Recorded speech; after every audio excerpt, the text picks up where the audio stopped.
Good morning, everyone, and welcome to Abertay University's first event in our Cybersecurity webinar series. My name's Dr. Natalie Cool, and I'm head of the Cybersecurity division in the School of Design and Informatics. So I'm going to be hosting the webinar for you today. For those of you who are not familiar with Abertay, we're a small university based in Dundee in Scotland, and for the past 14 years we've been teaching ethical hacking and cybersecurity to both undergraduate and postgraduate students. In fact, I can see quite a few of our alumni have joined the call this morning, so welcome back to you guys and a very warm welcome to our newcomers. It's with great delight this morning that I have the honour of hosting this session with our very esteemed speakers. I'm going to hand over to them briefly to let them introduce themselves. Lord Ian McNichol, do you want to go first? Still on mute, Ian.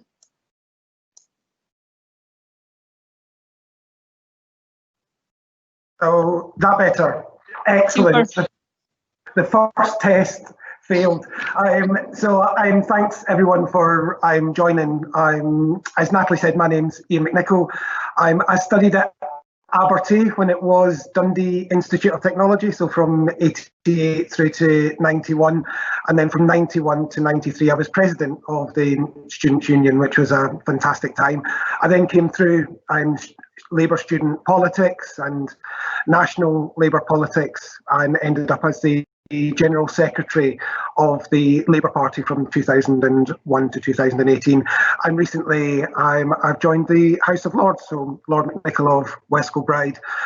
So fantastic to be part of this event with Abertay, and I'm also on the board of Salad Money, which is a fintech company, social enterprise, lending to those in the NHS who need short-term low-level loans. Thank you.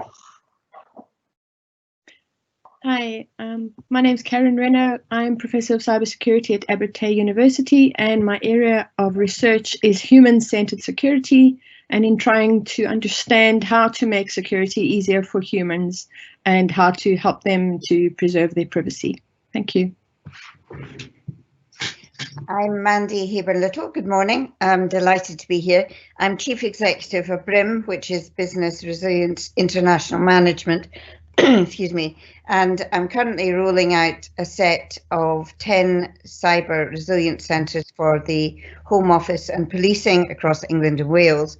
And it was very much built around the model which I worked on with Abertay University, and producing an outstanding talent pipeline of students coming through that. So delighted to be here today.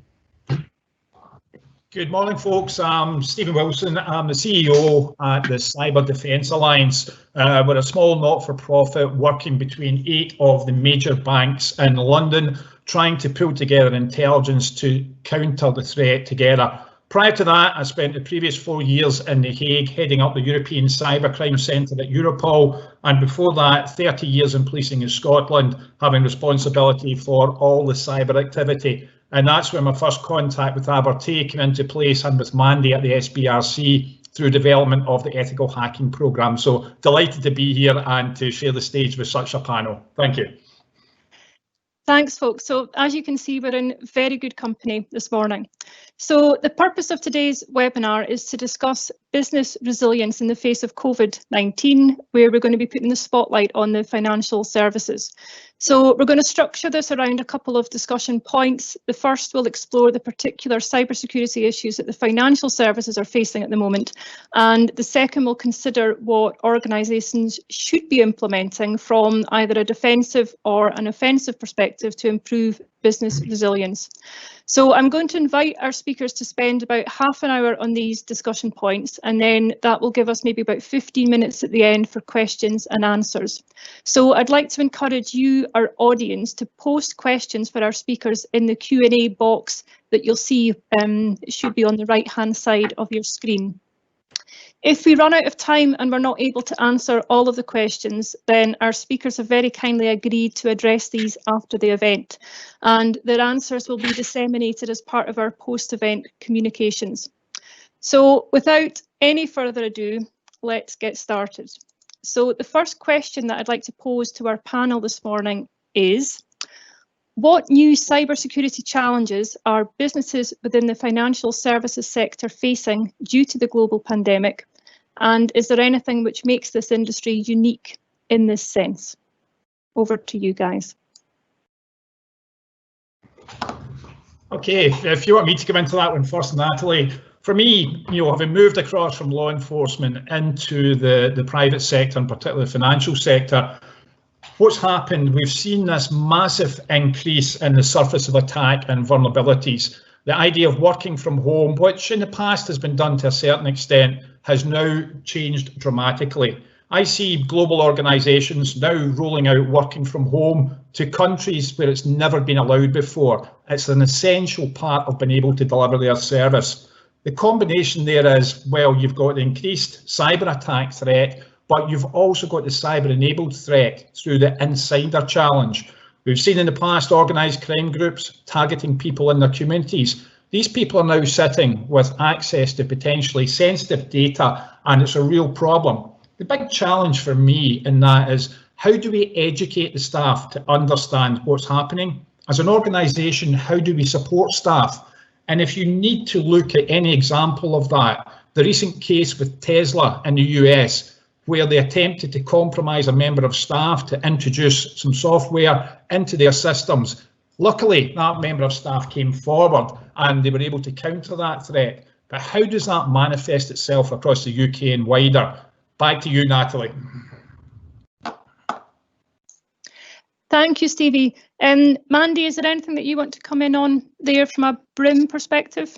Yes, thanks very much, Natalie. And obviously Stevie's dealing with one end of the scale of the financial organisations, and I suppose I'd like to flip it a bit and to really pose some points from where I am. So the policing cyber centres are there to support all sizes of business, but particularly the SMEs. And I think there's been a number of things that have really come out of where we've got to with the pandemic, and we're by no means at the end of that. So I think it will continue to evolve. But for the small businesses who may be part of that absolutely pivotal supply chain to the financial sector, this has been a real issue. So it's one thing if you are a large company, you're used to being able to call on IT support. So there's going to be somebody remotely that you can still dial into, you can get that access. But suddenly, if you're a small company, and we've heard quite a lot from companies who are coming out of furlough and then gone back into furlough. We've heard from Phoenix companies who are trying to start afresh, having had to fold for a variety of reasons. And it's fair to say that not all of the banks have been as brilliant as others. So I'm not going to call out any names here, but actually some people have not been able to service perhaps the more elderly in the community or those who have specific needs. I have neighbours who've had to wait 3 months to try and get a cheque put into a bank. So actually, when you relate that back to small business, it becomes a real dilemma. Where is the trust? Which I hope we can talk about in more detail as we go through. But in particular, there's been a real blurring of environments for the first time. So not only have we people who are working remotely and doing their very, very best to manage all of their transactions, to look after their own clients, their own customers, but suddenly there's a blurring of devices, and I know Karen's going to follow me, so I'm sure she's got views on this. But in terms of that blurring of not just devices, so this is home and this is work and it's all in one place, but suddenly you're also doing home learning. You have all of these different things, and all of these ultimately are a distraction. And one of the things we've been working really hard on is saying to small supply chain within financial sector, you must take the time to carve out your own security. Otherwise it gets lost. Otherwise the priorities of the day are all gone. So I think for us, and again, particularly Karen's area, how do you then sustain a culture of cybersecurity during this completely unforeseen time? Thank you. Mandy, I totally agree with everything the previous two speakers have said. I think yes, it is very difficult because people are very difficult to maintain privacy in a home when you've got multiple people working and all sharing maybe the same printer and people listening to your calls where sometimes it's confidential, and that's a very difficult thing. But I feel like there are three things I would say. The first one is that we need to invest as much money in technology as we do in people. We're not going to get security free. And so you've got to make sure that you understand what the people need and provide that to them.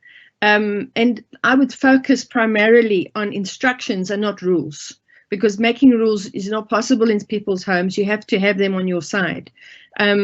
I also think that cybersecurity during the pandemic means more effort needs to be put into information sharing. We, when we're in our offices, we rely a lot on our colleagues if we're unsure about anything, especially phishing messages and things like that. So that's difficult at home, and I think organizations need to facilitate that sort of sharing. And finally, cybersecurity depends on the end user experience. If you're making things tough for people, they will find ways around it. So we need to find better ways to support people. And I was really interested in the story that Stevie told about this Tesla employee. We've got to start understanding that our employees are inside the boundary, and they're actually our best allies. They're not the enemy. I think that's all I would say. Yeah, so just to follow on, I couldn't agree more with the previous speakers.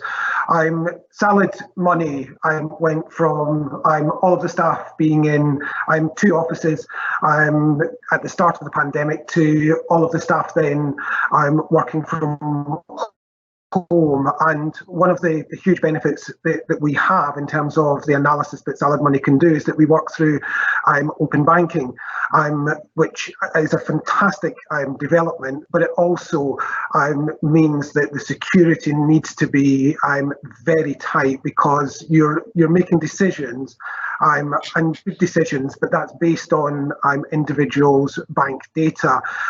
So there was a huge reliance or a huge effort put into making sure that the security functions and the security features across the individual staffing worked. And I think Mandy's point about instruction and advice rather than rules is really important.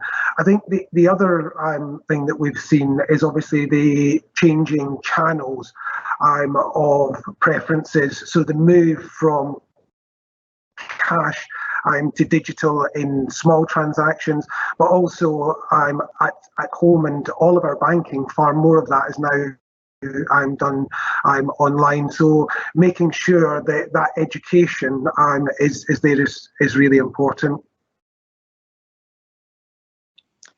Thank you, all of you. I was just wondering really to what extent you think that businesses have been able to respond to the challenges with their employees working from home. So we're now kind of 7 months into the pandemic. Are we seeing that businesses are now kind of starting to come up with the right policies and procedures, and making sure that employees are able to install correct kind of safeguarding techniques on their home devices? Or is the problem getting worse as the attackers are now kind of very much switching their focus to these home workers? I think, Natalie, if I can come in from my side, what I see is, a significant move. I think it's actually been a catalyst for change that's allowed us to change our business models. And in the main, but bear in mind, I'm talking about major institutions, they've adapted very, very well. The difficulty I see is with the third-party suppliers actually providing essential services. Ian touched on the fintech situation. We've got a real problem, and a big thing we're trying to do with the major banks is to try and support those third-party organisations. What we've seen is the evolution of the ransomware model, and again, that can completely cripple whole parts of the industry. All you need to look back for a specific example is Travelex earlier on this year. You saw what happened there. Major problem, yes, obviously what happened with COVID and the lack of requirement for currency had a major effect as well. But ultimately, this can make a business go under. Back to you. I was just going to come in on the back of what Stevie's saying. So obviously ransomware is not just targeted at the larger institutions, and for smaller business, this is absolutely fatal. And that's another reason that we're doing the policing cybersecurity centres. But we live in a world where actually there are some real positives that have come out of the pandemic. We have seen institutions who've moved at the speed of light and created new processes, new rollouts, and that's all to be commended. And I actually spoke to a senior representative from a bank last night who said, we've had quite a good pandemic. So already internally, financial institutions are measuring themselves against each other. How did we do? Did we look after our customers well? And it's a really interesting discussion that I think will emerge more. But the reality is that whilst we have processes that we think are nimble, malicious actors are only unregulated entrepreneurs. That's all they are. So in the worst case scenario in the pandemic, what we've done is to create potentially a vulnerability playground. So here we go. How quickly can we get in? Where can we get in? Who do we think is going to be the most vulnerable? So again, the work that Karen's doing around behaviours online, how people respond to advice and to guidance, I think is absolutely critical. But, you know, going forward, it does come back to that having sources of trust, because business isn't going to be able to change back. And exactly Ian's point, AXA said last week they used to have 720 offices. They now have 5,500. So actually trying to deal with that as a concept is a very considerable challenge. Yeah, there's certainly been a huge increase in COVID phishing. That started right at the beginning of the pandemic, and that's basically how the ransomware mostly gets in. And we really just have to support people because maybe they will click on something and not make them feel an idiot if they do that. I think we need, you know, in organizations, support each other, say, listen, this one looks a bit fishy. What do you think? I think people need to be willing to do that and not take all the blame on themselves if they do something, which we can all fall for a fish. I've seen it happen to many people that think that it would never happen to them. So Mandy touched on the positives and moving a little bit into the work that we're doing in the House of Lords. We've moved to the hybrid system, so anyone can participate in the debates from either in the chamber or from home. And touch wood, we've not had any serious issues in terms of cybersecurity.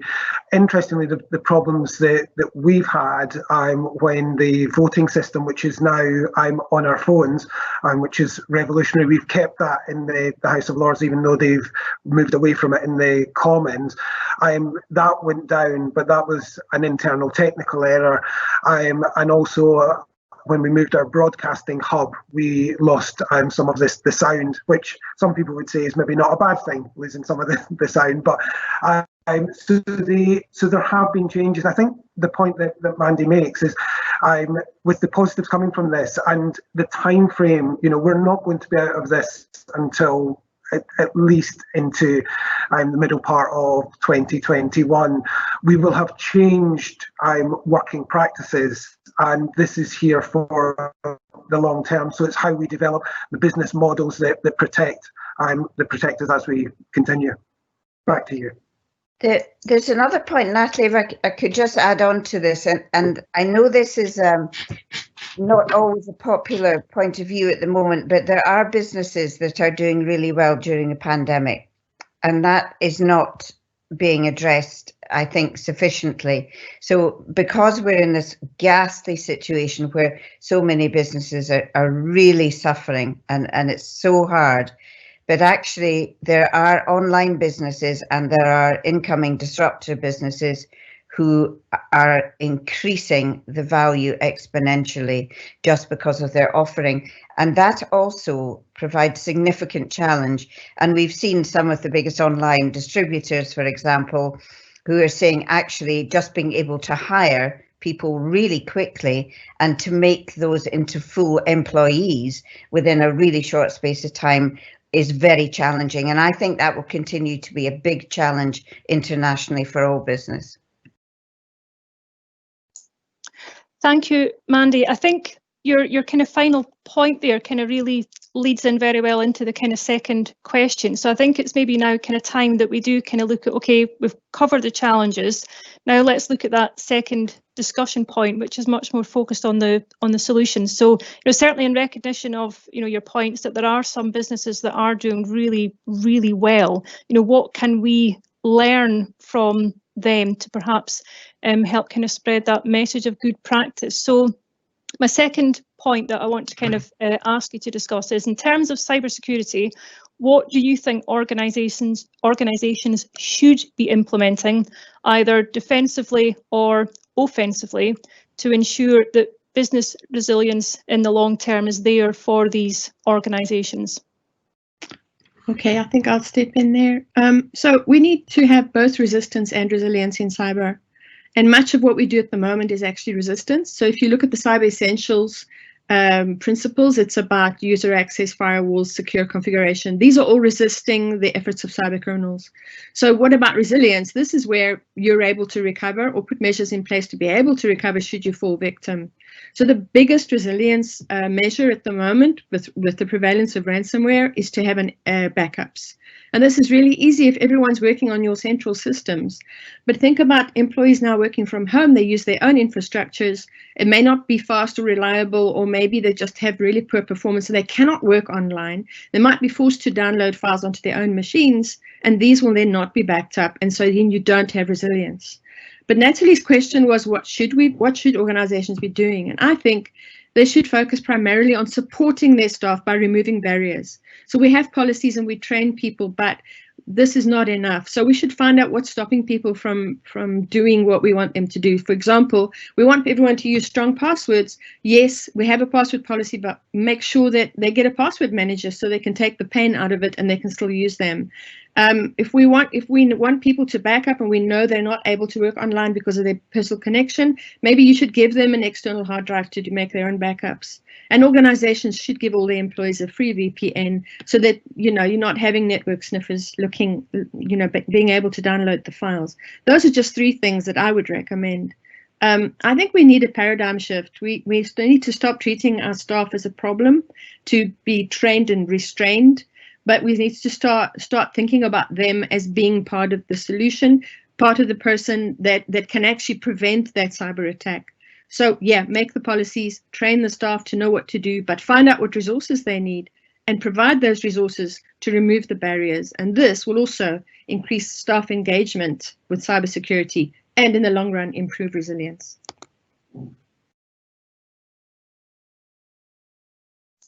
So if I come in again on perhaps the small and medium-sized business side and then pass over to Stevie from his side, I think all business needs a number of things. It needs currency of intelligence. So what is going on? What do they need to know about? What's the latest trends? What are the issues? And it needs currency of knowledge. So what should I do about that? It's hard to put a value on the work of NCSC. I would really advise everyone to subscribe to their ongoing information, their toolkits for business, their exercising. It's all absolutely excellent. And of course, SBRC is now offering some of that through SBRC.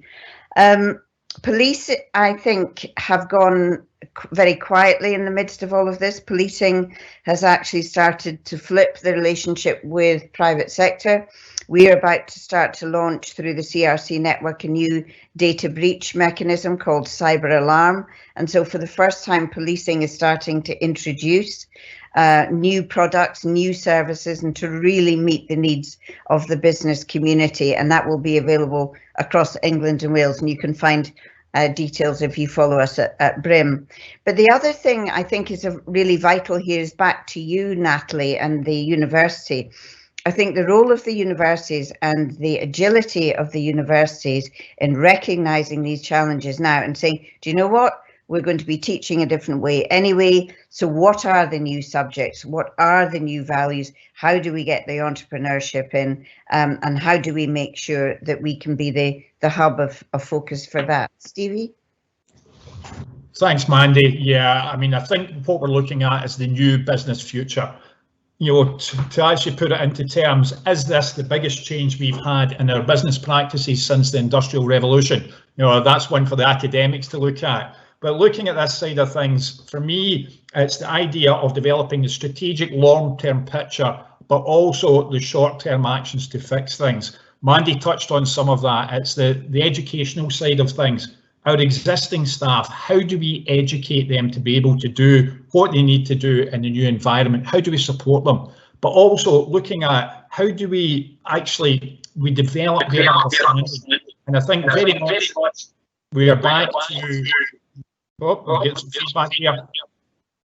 We're very much back to trying to develop the idea of MOOCs. I think the new learning processes underway by the universities can ideally be exported to staff. The other big part for me as well is the retraining of staff. Unfortunately, many conventional jobs are going to go.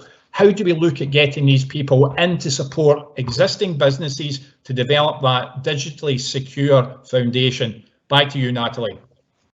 Natalie, I've just got just a quick question, because I'm in terms of the experts. I'm all of you are the experts in this area. But is there something more that the politicians should be doing, or could be doing, whether that's around education, or whether it's about support, whether it's about training, or whether it's just about raising the wider issue, and especially as we move towards the end of the year, with unfortunately Brexit coming as well. So I just wonder if there's more that we could be encouraging the politicians to be doing. Can I come in on that one, Natalie? So Ian, I've been doing some work with some folks in America recently, and we've been looking at how the man and woman in the street, the home user, really struggles with cyber. So people in businesses, they have support. The big businesses don't struggle that much. Mandy's providing a great deal of support for small businesses, but the home user is really, like, especially the senior citizens. And we refer to this as responsibilization. So basically people are just being left to it, and that's why so many of them are falling victim. And I think that politicians need to think about their strategy with respect to the man and woman in the street who doesn't have maybe not employed, or they're retired, and they just they can't keep up anymore the way you can when you have an employer to help you. So I'll be happy to send you some stuff on that if you're interested. That's kind of a topic I'm quite passionate about. Thank you. If I could come in to sort of reinforce that one from Karen, and some of the way that Scotland has led on this was through educational programmes at schools. And what we've seen is educating the kids, but as part of the cyber curriculum, actually encouraging the kids to go back home to their parents, their grandparents, and actually teach them some of the absolute basics, passwords, operating systems, something that's just a totally alien language. Many of the schools in Scotland have rolled this out. And again, to see that connection between the different demographics, the 11, 12-year-olds through to grandparents, is absolutely fantastic. And again, that's an area where I think Scotland can lead in relation to this.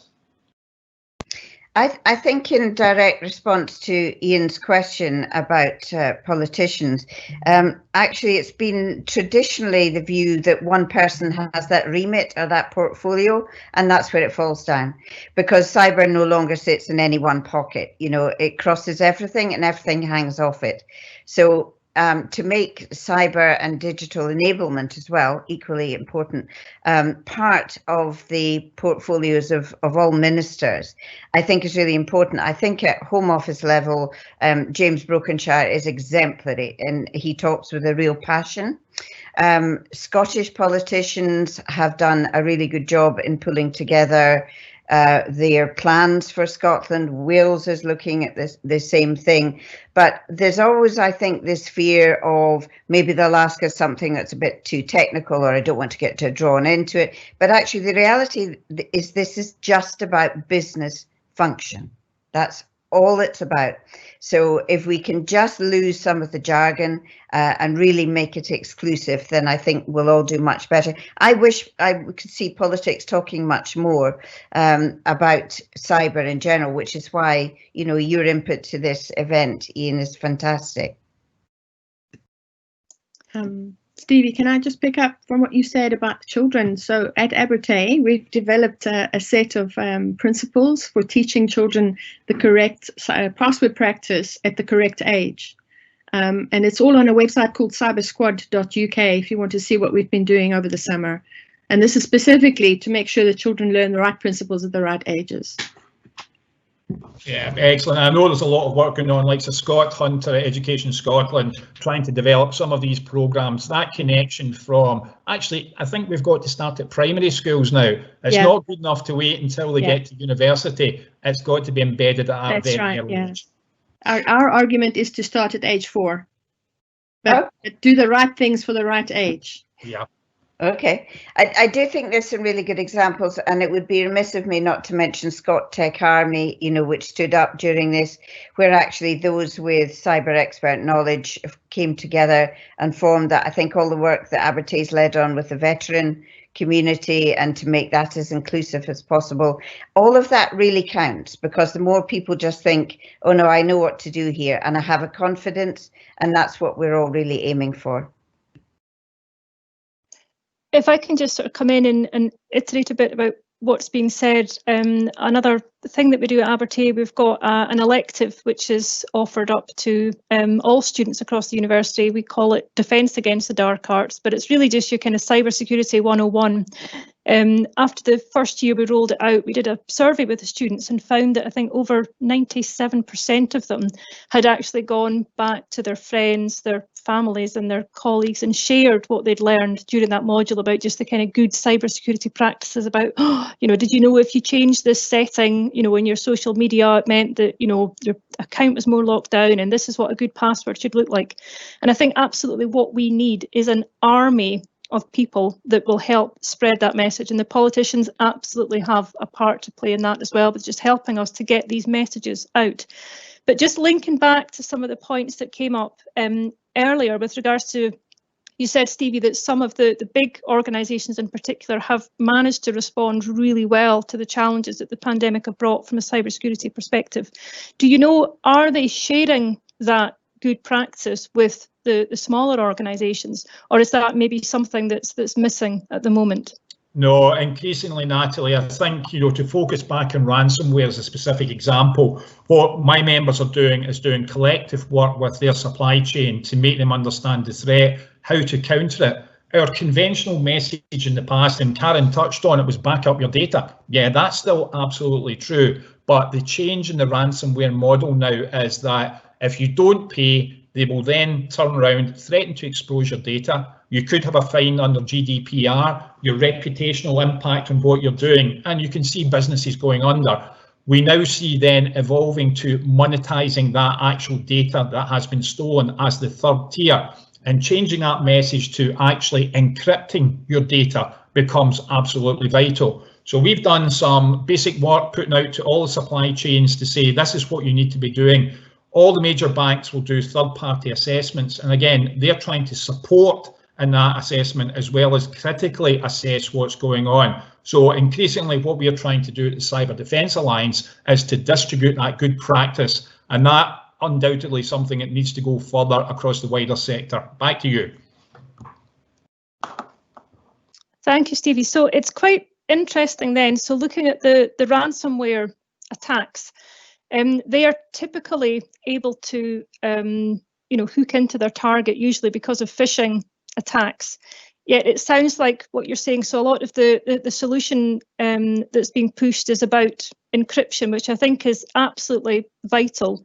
But I do wonder whether we are kind of missing that point as well around the reason that a phishing attack is typically successful is because the employee isn't able to kind of recognise this is a phishing attack, or if they're curious, is it not, well, I might get in trouble if I don't click on this link and follow the advice, and they maybe don't feel that they've got somebody that they can go to talk about it. So I think that human part of it, the kind of education, is still really, really important there. I think we need a kind of mix of solutions, technical, the human kind of social aspect of it as well.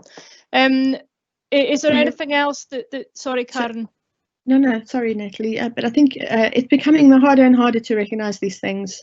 They're using machine learning now to generate very believable emails. And it's very hard for folks. So that's why I was saying sometimes people will just fall for it.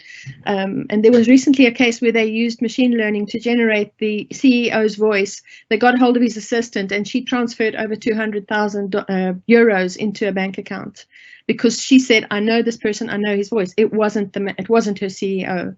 And so, you know, that's why I think, yeah, we need to support people more, because it's not just about look for bad spelling or look for the email address and stuff. It's becoming very sophisticated now. If I could just come back in there, Natalie, and I think one of the questions from the audience, Loretta Murray, had asked about how do we go about making employees allies. This to me is the perfect example. Let's face it, for a lot of staff, cybersecurity is boring. They'll go through compulsory courses, but how do you actually get people's interest regarding this? Again, did some work previously back in Scotland with several companies. They changed the message rather than you must do this to if you want to protect yourself, your family, your children, your relatives, these are the things you need to do. That's when they started to see a big uptake in people's interest, and then the reduction in the successful attacks into the organisation. It's personalise it, make it something that people want to listen to. Yeah. I think there's another interesting point in the chat from Greg, which I'd sort of just presumed was the norm, which was should employers provide the hardware for those working at home, rather than individuals using their own computers that they have at home. And I just presumed that would largely be the norm. Is that not the case? There are a lot of people using their own equipment that they have at home, and then there, as discussed earlier, there are the risks that come from that. I think there's got to be a fairly pragmatic approach to this. If you are a small company and you're not doing very well, this won't be your moment for going out and buying new equipment. We've got to be realistic about that. So I think we can do much more in terms of following national guidance about what are the best solutions, what can you do to absolutely protect the device that you have. And again, I think it depends on the scale of business, to be fair, Ian. You know, if you are a large bank, then overnight you suddenly had to bring in enormous supplies of laptops, printers, everything else that was required. And so that's not going to be the case for smaller business, particularly those who sadly may be struggling currently. And I think there's an opportunity there. Mandy touches on that top level. Yeah, we've had members buying 30,000 laptops to actually service an entire country. That's the scale. But back to Ian's question about what can the politicians do? Is that where we should be looking for additional tax breaks and benefits for the small and medium businesses to invest in a digitally secure foundation? That could be one way forward. I think that's a really important point to make there, Stevie. I think that we've kind of naturally reached the end of that discussion point. So I think maybe moving on to the questions in the Q&A would be a really useful thing to do. So I'll just go and have a look at that just now. So I think the first one that the moderator posted, I think we've covered that. So what's a good example of companies who are getting this? Sorry, no, I've missed one. So how do we go about making employees allies? I think we've covered that to an extent about just being able to kind of spread that cybersecurity message. And as you mentioned, Stevie, making people aware of just that wider impact is not just going to affect them, it's going to affect the organisation. It might end up impacting on their family as well. We all have a responsibility here and nobody is immune from it. The next question was about what's a good example of companies who are getting this right. Is that something that you're able to comment on, Stevie, or is it perhaps best not to name the good guys? Yeah, necessarily I need to stay away from naming or shaming in that respect. But again, I think it's those companies that are embracing this challenge to say we can do it. It's been a black swan. It's changed our fundamental business models. Can I look at myself now? I probably put myself in the dinosaur category. You know, coming from law enforcement, it's about bums in seats, teams round the table, everybody working together in that team spirit. this has fundamentally changed my attitude to what we're trying to do. And my point would be is if I can change, then I think a lot of people who are more entrepreneurial than me can change and actually get the benefits from this. Thank you. We've got a question here from Ian Elder. So historically, legislation lags behind technology. So what are your thoughts? I'll throw this out to the panel. Whether the current legislation is evolving to allow for changes in working practices. So for example, if an employee suffers a compromise whilst working from home, where do the responsibilities lie? A tough question. In terms of the legal side of it, I don't think there has actually been that much development. What I was really interested in was Karen's points earlier about how do you move the responsibility that sits with employees now that they're at home and in all likelihood are going to remain at home either by choice or by necessity for part of all of their working time, and how do you basically give them the support and move away from that sort of rules-based structure to an enhancing structure that takes people with you. And I think the point about Tesla, about the individual being compromised, if they had hard rules set against them and had not felt comfortable with it, they may not have been as willing to come forward and actually offer up what was happening behind the scenes. So I think some of this is actually going to come. It'd be interesting to see where the TUC, the Trade Unions Congress, are and the work that they're doing with the trade unions looking after the workers to support them in developing in the way that Karen touched on. But I do think that legislation is lagging behind this just now.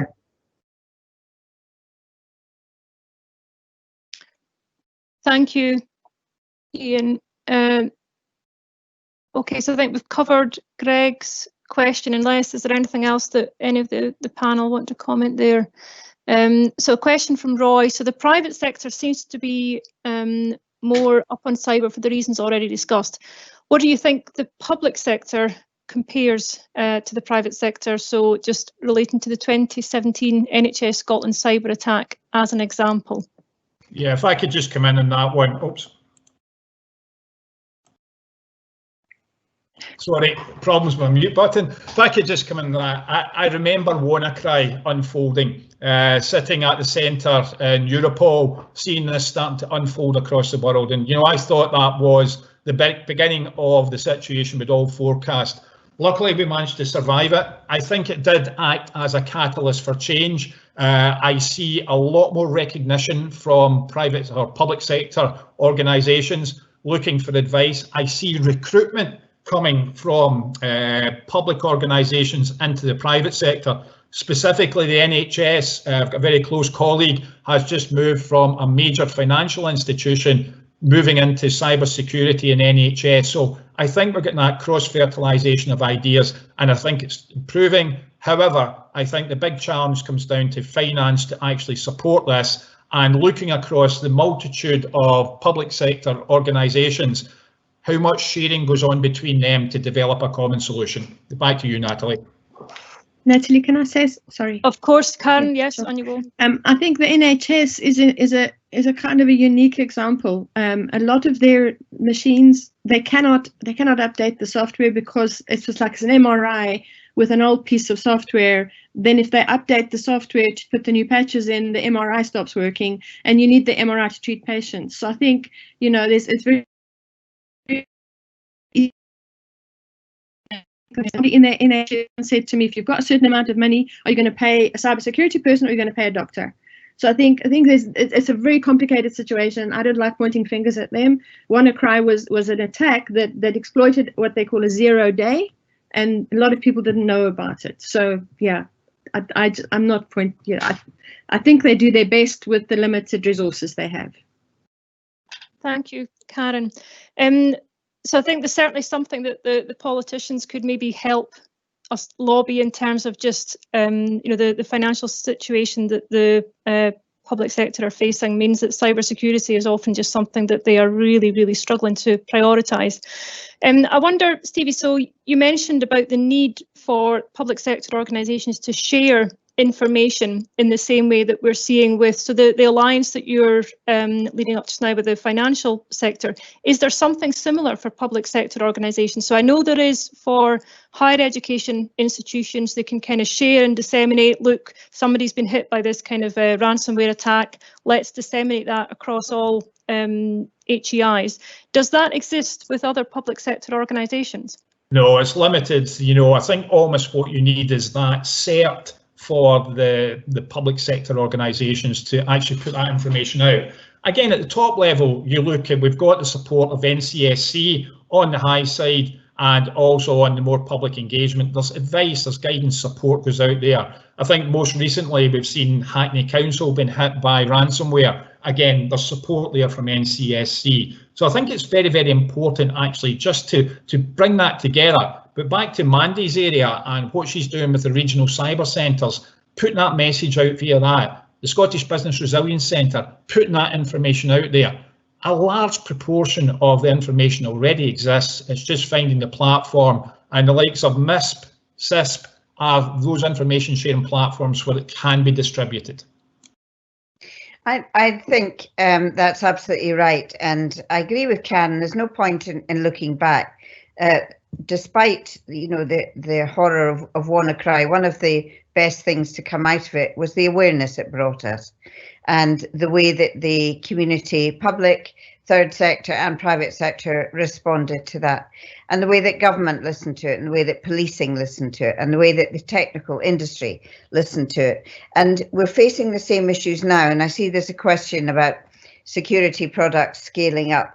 There is an enormous amount of work ongoing right now where people, in addition to the day jobs, are standing up task forces to say, we're going to need a different mechanism, we're going to need different reporting. Policing in England and Wales are working really quickly during this period to have better reporting, better access for business and the community. So, and I know Scotland, Police Scotland's done a huge amount too. So I think it's easy to underestimate just because it's not all public yet, but I know, and Stevie will be aware of this too, there's an enormous amount of innovation taking place right now. Thank you. Yes, thanks for picking up Aravin's question as well. We're almost out of time, and I really don't want this to go on past 12 o'clock. So I really just want to kind of echo everyone's point here and just say I think it's absolutely vital that we keep talking about cybersecurity. We really need to be shouting from the rooftops how important this is. I think, it's clear that there are companies out there who have that kind of best practice model that's working. They're happy to share that information. We've got organisations like NCSE, there's the work that BRIM's doing, we've got SBRC in Scotland, where there are forums that people can join, they can sign up for mailing lists so that they can then get access to that information as it's coming out. We really need to kind of come together, work together, together we will be stronger, etc. Just to make sure that we can continue this resilience and to keep improving this. So I just want to kind of finish by saying a massive thank you to our speakers. You've been absolutely fantastic. And also thank you to our audience for joining the session today. Thank you for posting your questions as well. I think there's going to be a survey will be sent out as well. So we would really appreciate your cooperation with filling that in. We will have another webinar series coming up where we're going to look at IoT and cybersecurity, and we'd be really grateful if you would sign up for that as well. Thank you very much, everyone, for joining. Enjoy the rest of your day. Bye.